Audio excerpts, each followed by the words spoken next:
उस दौरान होया की सी ਐਗਜ਼ੈਕਟਲੀ ਕਿਉਂਕਿ ਜਦੋਂ ਤੁਹਾਡੀਆਂ ਫੋਟੋਆਂ ਵਾਇਰਲ ਹੋਈਆਂ ਕਿ ਅਨਮੋਲ ਗਗਨ ਮਾਨ ਪ੍ਰੋਟੈਸਟ ਦੇ ਵਿੱਚ ਜ਼ਖਮੀ ਹੋ ਗਏ, ਟ੍ਰੋਲਿੰਗ ਵੀ ਕੀਤੀ ਤੁਹਾਡੀ, ਇੰਨਾ ਕੁਝ ਹੋਇਆ ਨਹੀਂ ਜਿੰਨਾ ਦਿਖਾਇਆ ਜਾ ਰਿਹਾ। ਇਹ ਪੋਲੀਟੀਕਲ ਏਜੰਡਾਜ਼ ਹੁੰਦੇ ਨੇ, ਉਹ ਮਜਬੂਰ ਨੇ, ਉਹ ਪੇਡ ਆਈਡੀਆਂ ਫੇਕ ਆਈਡੀਜ਼ ਬਣਾ ਕੇ ਕਰਦੇ ਰਹਿੰਦੇ ਆ, ਉਹਨਾਂ ਦੀਆਂ ਆਪਣੀਆਂ ਮਜਬੂਰੀਆਂ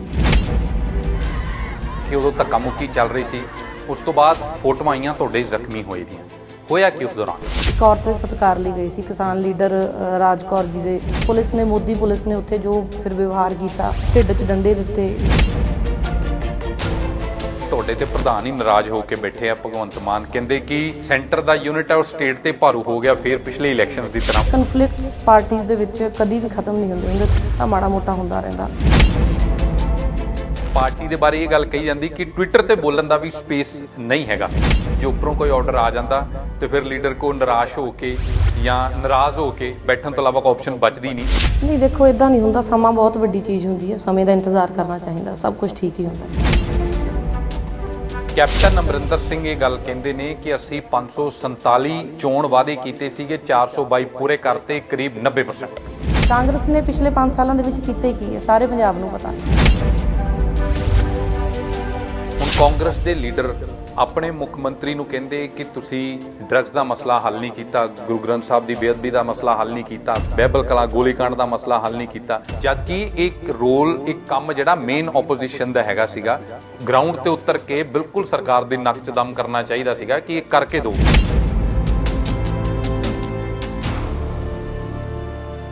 ਅਨਮੋਲ ਗਗਨ ਮਾਨ ਦੇ ਨਾਲ ਅਸੀਂ ਅੱਜ ਗੱਲਬਾਤ ਕਰਾਂਗੇ ਕਿ ਉਸ ਪ੍ਰੋਟੈਸਟ ਦੇ ਦੌਰਾਨ ਆਖਿਰਕਾਰ ਹੋਇਆ ਕੀ ਸੀ।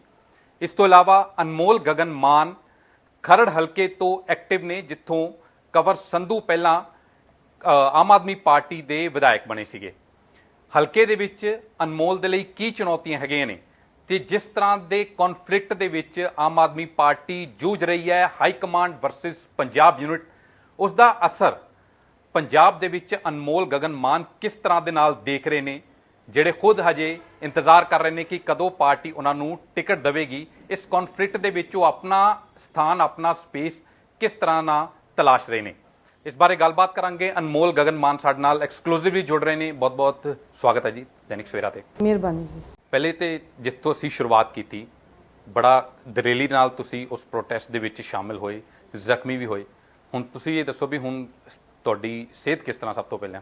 ਹਾਂਜੀ ਠੀਕ ਹੈ। ਉਸ ਦੌਰਾਨ ਹੋਇਆ ਕੀ ਸੀ ਐਗਜ਼ੈਕਟਲੀ ਕਿਉਂਕਿ ਜਦੋਂ ਤੁਹਾਡੀਆਂ ਫੋਟੋਆਂ ਵਾਇਰਲ ਹੋਈਆਂ ਕਿ ਅਨਮੋਲ ਗਗਨ ਮਾਨ ਪ੍ਰੋਟੈਸਟ ਦੇ ਵਿੱਚ ਜ਼ਖਮੀ ਹੋ ਗਏ, ਕਈ ਵਾਰੀ ਵਿਰੋਧ ਸਿਰਫ ਵਿਰੋਧ ਕਰਨ ਦੇ ਲਈ ਹੀ ਕੀਤਾ ਜਾਂਦਾ, ਪਰ ਅਸੀਂ ਦੇਖਿਆ ਕਿ ਕੁਝ ਲੋਕਾਂ ਨੇ ਬਹੁਤ ਜ਼ਬਰਦਸਤ ਟ੍ਰੋਲਿੰਗ ਵੀ ਕੀਤੀ ਤੁਹਾਡੀ ਕਿ ਇਹ ਜ਼ਖਮੀ ਨਹੀਂ ਹੋਏ, ਇੰਨਾ ਕੁਝ ਹੋਇਆ ਨਹੀਂ ਜਿੰਨਾ ਦਿਖਾਇਆ ਜਾ ਰਿਹਾ।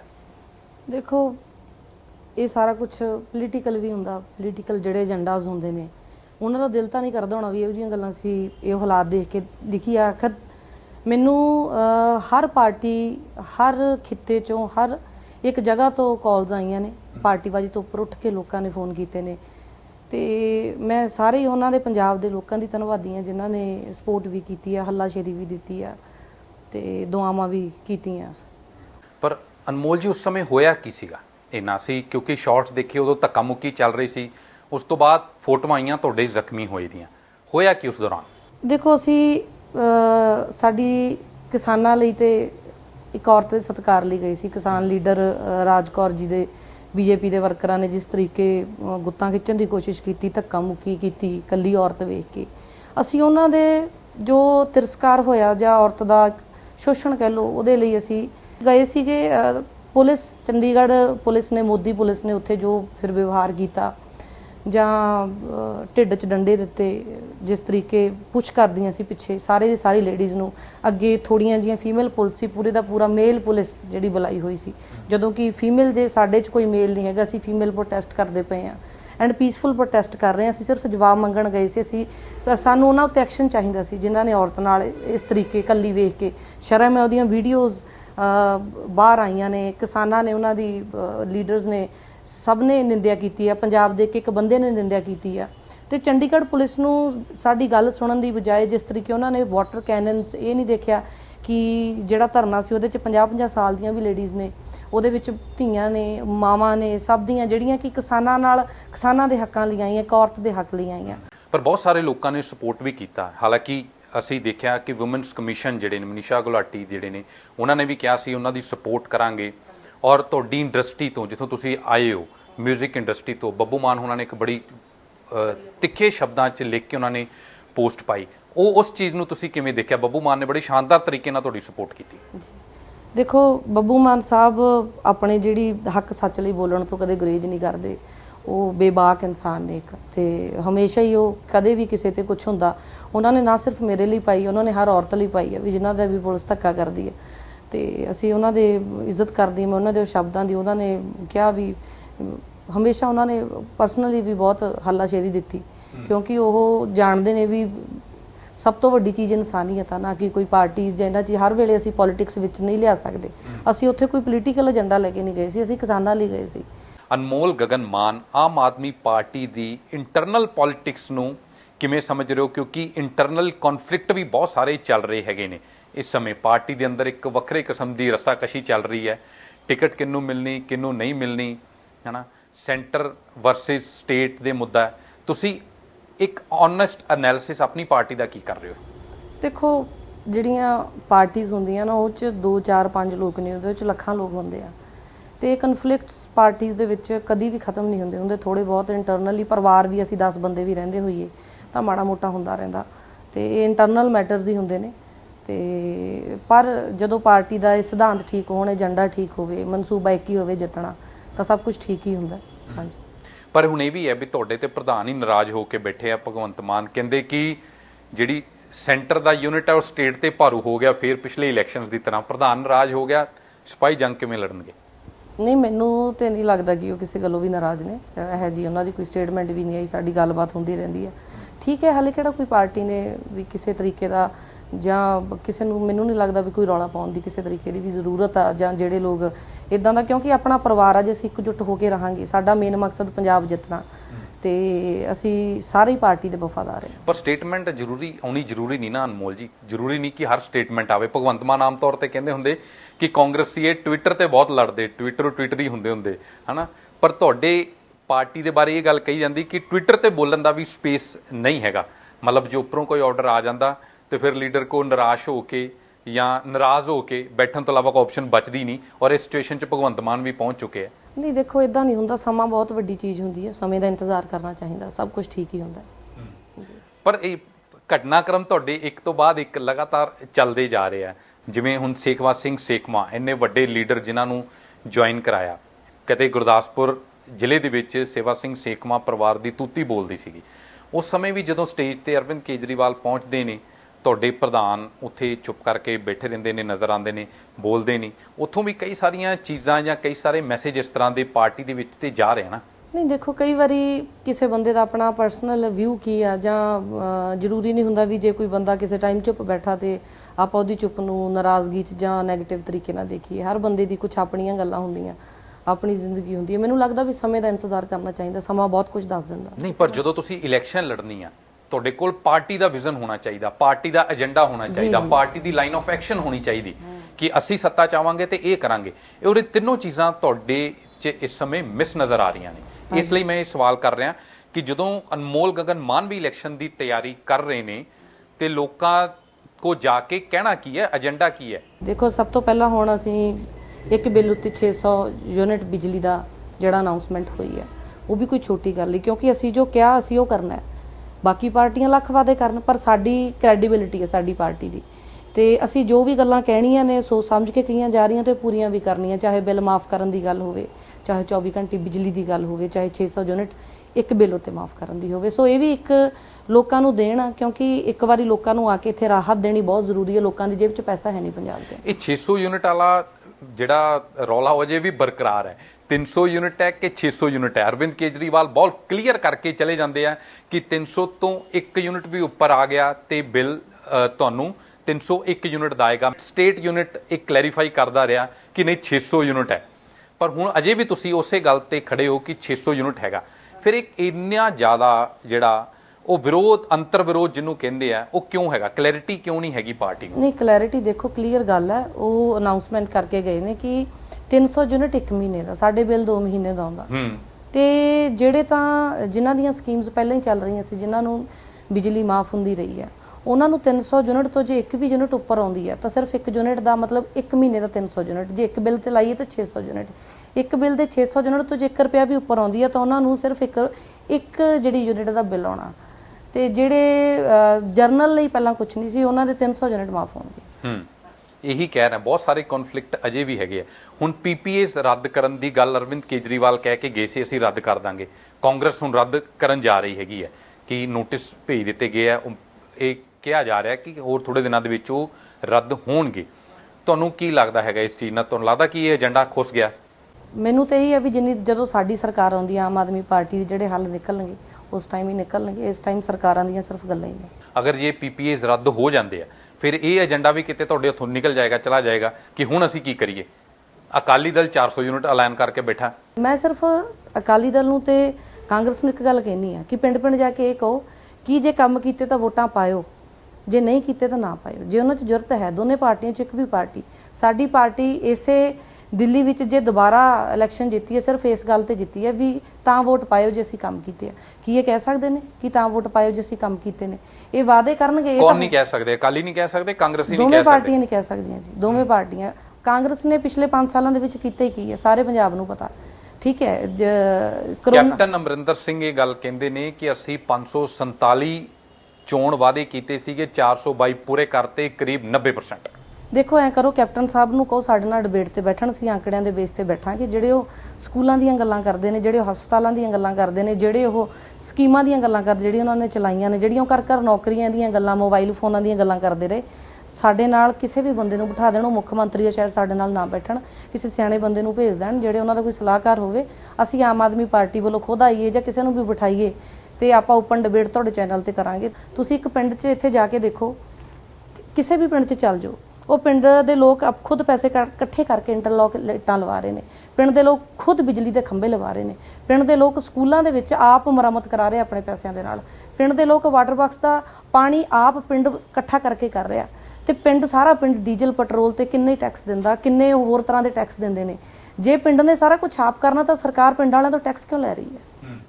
ਹੁਣ ਕਾਂਗਰਸ ਦੇ ਲੀਡਰ ਆਪਣੇ ਮੁੱਖ ਮੰਤਰੀ ਨੂੰ ਕਹਿੰਦੇ ਕਿ ਤੁਸੀਂ ਬਿਜਲੀ ਲੋਕਾਂ ਨੂੰ ਮਹਿੰਗੀ ਦਿੱਤੀ, ਡਰੱਗਸ ਦਾ ਮਸਲਾ ਹੱਲ ਨਹੀਂ ਕੀਤਾ, ਗੁਰੂ ਗ੍ਰੰਥ ਸਾਹਿਬ ਦੀ ਬੇਅਦਬੀ ਦਾ ਮਸਲਾ ਹੱਲ ਨਹੀਂ ਕੀਤਾ, ਕੋਟਕਪੂਰਾ ਬਹਿਬਲ ਕਲਾਂ ਗੋਲੀकांड ਦਾ ਮਸਲਾ ਹੱਲ ਨਹੀਂ ਕੀਤਾ। ਇਹ ਉਹਨਾਂ ਦੇ ਆਪਣੇ ਲੀਡਰ ਕਹਿ ਰਹੇ ਆ, ਹਨਾ। ਜਦਕਿ ਇੱਕ ਰੋਲ, ਇੱਕ ਕੰਮ ਜਿਹੜਾ ਮੇਨ ਆਪੋਜੀਸ਼ਨ ਦਾ ਹੈਗਾ ਸੀਗਾ, ਮੇਨ ਆਪੋਜੀਸ਼ਨ ਨੂੰ ਗਰਾਊਂਡ ਤੇ ਉਤਰ ਕੇ ਬਿਲਕੁਲ ਸਰਕਾਰ ਦੀ ਨੱਕ 'ਚ ਦਮ ਕਰਨਾ ਚਾਹੀਦਾ ਸੀਗਾ ਕਿ ਇਹ ਕਰਕੇ ਦਿਓ। ਜੇ ਕਾਂਗਰਸ ਦੇ ਲੀਡਰ ਨਾ ਕਹਿੰਦੇ ਸ਼ਾਇਦ ਇੰਨੀ ਮੁਸ਼ਕਿਲ 'ਚ ਕਾਂਗਰਸ ਫਸੀ ਨਾ ਹੁੰਦੀ। ਅਸੀਂ ਉਹਨਾਂ ਦੇ ਹੁਣ ਸਿਰ ਪਾੜਨ ਤੋਂ ਤਾਂ ਗਏ।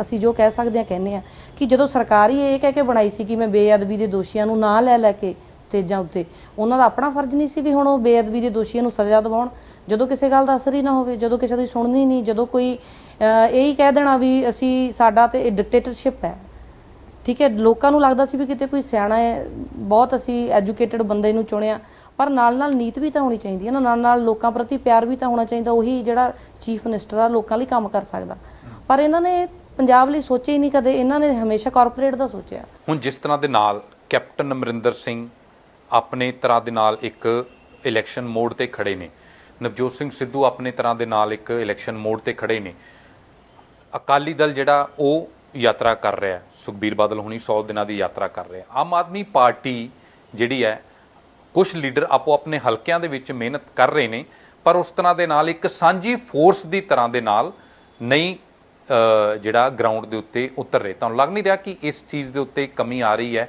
ਇਹ ਚੀਜ਼ ਤੁਹਾਨੂੰ ਨੁਕਸਾਨ ਕਰੇਗੀ? ਤੁਸੀਂ ਇਲੈਕਸ਼ਨ ਦੇ ਦਰਵਾਜ਼ੇ ਤੇ ਖੜੇ ਹੋ।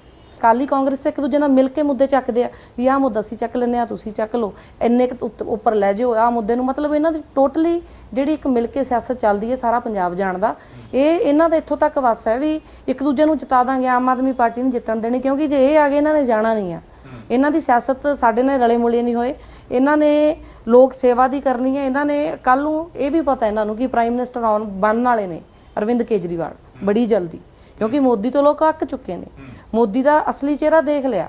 ਸੋ ਇਹ ਸਾਰਾ ਕੁਛ ਆ ਜਿਹੜੀ ਕਾਂਗਰਸ ਵੀ ਡਰਦੀ ਹੈ, ਅਕਾਲੀ ਦਲ ਵੀ ਪੰਜਾਬ ਦੇ ਵਿੱਚ ਡਰਦਾ। ਅਰਵਿੰਦ ਕੇਜਰੀਵਾਲ ਤੁਸੀਂ ਕਹਿੰਦੇ ਪ੍ਰਾਈਮ ਮਿਨਿਸਟਰ ਬਣਨੇ ਵਾਲੇ ਨੇ, ਕਿਸ ਤਰ੍ਹਾਂ ਦੇ ਨਾਲ? ਦਿੱਲੀ ਦੇ ਸੀਐਮ ਨੇ ਫਿਲਹਾਲ, ਯੂਪੀ 'ਚ ਹੁਣ ਕਹਿੰਦੇ ਅਸੀਂ ਇਲੈਕਸ਼ਨ ਲੜਾਂਗੇ, ਯੂਪੀ 'ਚ ਅਸੈਸਮੈਂਟ ਹੋ ਰਿਹਾ, ਪਹਿਲੇ ਗੋਆ 'ਚ ਗਏ ਸੀ, ਗੋਆ 'ਚ ਕੁਛ ਇੰਨਾ ਬਣ ਨਹੀਂ ਪਾਇਆ।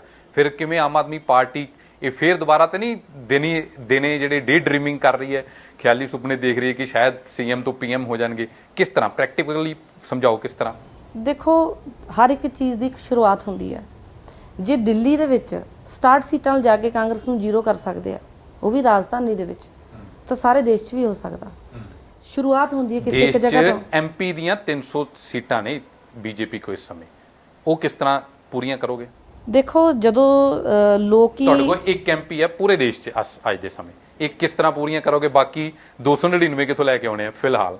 ਜਿਹੜੀਆਂ ਲੋਕ ਹੀ ਬਣਾਉਣ ਵਾਲੇ ਹੁੰਦੇ ਆ ਸਰਕਾਰਾਂ, ਲੋਕ ਹੀ ਡੇਗਣ ਵਾਲੇ ਹੁੰਦੇ। ਸਿਰਫ ਇੱਕ ਬਟਨ ਦੀ ਖੇਡ ਹੈ। ਉਹ ਕੋਈ ਬਣੇ ਆ, ਉਹ ਲੋਕਾਂ ਦੇ ਬਟਨ ਦੱਬਣ ਨਾਲ ਹੀ ਬਣੇ ਆ। ਜਿੱਦਣ ਲੋਕਾਂ ਨੇ ਬਟਨ ਦੂਸਰਾ ਦੱਬ ਦਿੱਤਾ, ਸਰਕਾਰਾਂ ਡਿੱਗ ਜਾਣਗੀਆਂ। ਕੁਝ ਟਾਈਮ ਲੱਗ ਸਕਦਾ, ਪਰ ਆਉਣ ਵਾਲੇ ਟਾਈਮ ਦੇ ਪ੍ਰਧਾਨ ਮੰਤਰੀ ਜ਼ਰੂਰ ਅਰਵਿੰਦ ਕੇਜਰੀਵਾਲ ਹੋਣਗੇ। ਉਦੋਂ ਹੀ ਜਿਹੜਾ ਸਾਡਾ ਦੇਸ਼, ਸਾਡਾ ਪੰਜਾਬ ਆ, ਸਹੀ ਰਾਹ ਤੇ ਪਊਗਾ।